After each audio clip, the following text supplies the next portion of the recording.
За яг эхлэсэн чинь юу гэж эхлэмээр юм. За сайн байцгаана уу.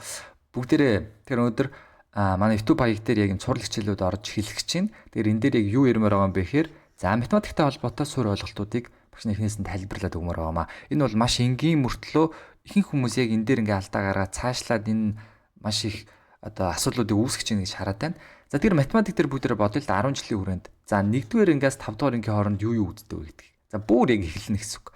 За 1-р ангид орж ирэнгүүтээ бид нар яг үндэ натурал тоонуудын хооронд нэмж хасах үйлдэлүүд хийж байгаа. Натурал тоо. Натурал тоо гэдэг нь юмыг тоолж болдог тоо гэсэн үг.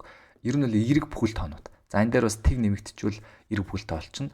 Энэ дээр бид нар за эхлээд нэмэх хасгаа хийж байгаа тийм нэмэх хасах. За тэгэнгүүтээ үргэлжлүүлээ за үрж хулан хуваах үйлдэл орж ирнэ. За үрж хуваах бол ер нь бол жоохон сүулт. За тэгээд ерөнхийдөө нэмэх тооныхоо хооронд ингээд үйлдэлүүд хийдэг болчлаа шүү дээ.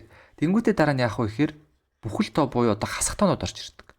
Одоо хасах 5-аас хасах 7 гэдэг ч юм уу. Энэ дээр бид нэр тэмдгийн дүрмийг мэддэг байх хэрэгтэй. За тэмдгийн дүрм. За тэгээ бүхэл тооны бас үрж хуваах дээр ч гэсэн одоо нэмэх хасах гэдэгтэй тэмдгийн дүрм.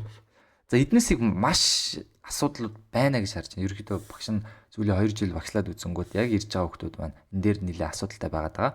За энэ жоохон нэрийсгсэн дээр юм байна. Гэтэ ойлгомжтой гоё тод харагдаж байгаа юм чухал л да.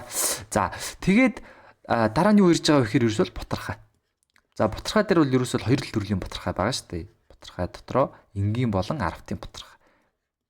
За энгийн гэдэг нь яг ямар ч тоог хуваацсан байж болно. Харин арвтын бутархай заавал 10-ын зэрэгт хэлбэрээр одоо бичсэн хэлбэрийг хэлээд байгаа.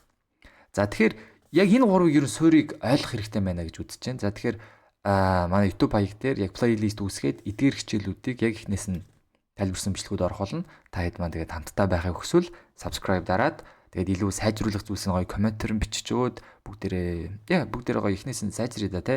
Хэрвээ чи 1-р анги байсан ч удаа хамаагүй сайн ойлгоогүй эсвэл нүг шаардлагатай эсвэл чи одоо дүнгиж хэлж иж болно шүү дээ 1-5 дахь анги ч юм уу те. Тэгэх юм бол яг математик гэдэг зүйлийг заавал ангид баригдalгүйгээр яг сэдвийн дагуу суураас нь эхлээд бүгдээрээ хамтдаа сурцгаая. За тэгээ манай YouTube-ыг subscribe хийгээрэй. Тэгээд дараагийн хичээлээр уулзцгаая.